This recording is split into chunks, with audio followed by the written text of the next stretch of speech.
Raka adalah seorang remaja biasa berusia 16 tahun yang memiliki hobi tak biasa.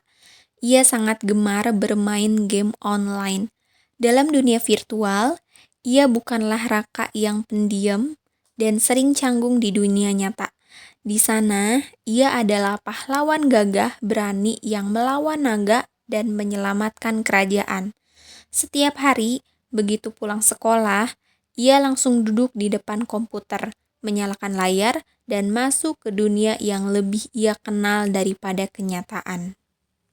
Awalnya, orang tua Raka tidak terlalu khawatir.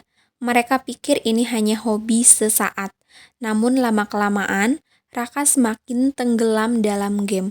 Pagi hari, ia sering terlambat ke sekolah karena begadang bermain hingga dini hari. Saat sarapan, ibunya sering melihat piringnya hanya disentuh sedikit, karena Raka lebih tertarik dengan HP di tangannya daripada makanan yang disajikan. "Raka, makan dulu, jangan main terus," ujar ibunya suatu pagi. Raka hanya mengangguk, namun jarang benar-benar mematuhi. Terkadang, makanan tetap tak habis, dan Raka lebih sering membungkusnya ke dalam plastik untuk nanti. Tapi nanti itu seringkali tak pernah datang. Kebersihannya pun mulai terabaikan. Mandi baginya bukan lagi sebuah kebutuhan yang penting. Toh di game, aku nggak perlu mandi, pikirnya. Kalaupun mandi itu pun dilakukan asal-asalan.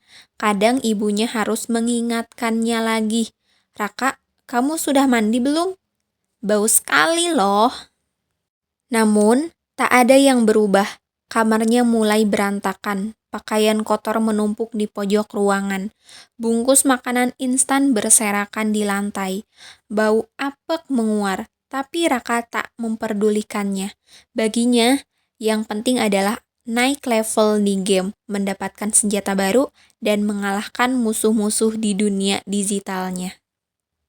Masalah lainnya muncul ketika nilai-nilainya di sekolah mulai merosot. Dulu, Raka adalah siswa yang cukup cerdas, tapi kini ia lebih banyak tidur di kelas karena begadang semalaman. Pekerjaan rumah sering tak selesai, dan ketika ujian tiba, ia hanya bisa menebak jawaban. Suatu hari, ayahnya akhirnya memutuskan untuk berbicara dengannya dengan tegas. "Raka, kamu nggak bisa terus-terusan begini. Hidupmu jadi gak teratur, belajar juga enggak. Game itu hiburan, bukan kehidupan." Raka menunduk, merasa sedikit bersalah, tapi sulit baginya melepaskan ketergantungannya pada dunia game. Dalam game, ia merasa berharga. Semua pencapaiannya di sana terasa nyata, lebih nyata daripada nilai-nilai sekolah atau perhatian dari keluarganya. Semakin hari, tubuhnya pun mulai merasakan dampak dari pola hidupnya yang kacau. Ia sering merasa lelah, berat badannya turun, kulitnya kusam, dan jerawatan mulai bermunculan. Namun, semua itu seakan-akan tidak penting baginya. Suatu malam, saat ia sedang memainkan game favoritnya, tiba-tiba layar komputernya membeku. Raka panik, mencoba mereset komputer, namun tak berhasil. Ternyata listriknya di rumah padam.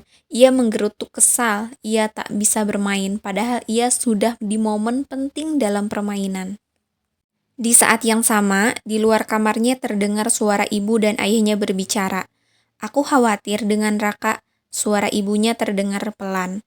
"Dia makin hari makin jauh dari kita." Ayahnya hanya menghela napas panjang. "Mungkin kita terlalu membiarkan dia. Dia perlu sadar bahwa hidupnya nyata, bukan di game itu."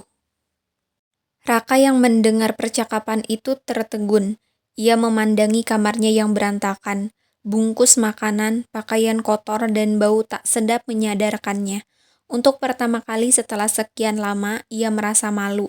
Bukan hanya karena ruangannya yang jorok, tapi juga karena ia membiarkan hidupnya hancur demi sesuatu yang semu. Saat listrik kembali menyala, Raka tidak segera menyalakan komputer. Ia malah berdiri, berjalan menuju kamar mandi. Dan untuk pertama kalinya dalam waktu yang lama, ia mandi dengan benar. Setelah itu, ia membersihkan kamarnya. Ia tahu ini baru awal, mungkin butuh waktu untuk memperbaiki kebiasaan buruknya. Tapi setidaknya ia mulai sadar bahwa hidupnya tak bisa hanya berputar di dunia maya. Permainan memang seru, tapi kenyataan lebih penting.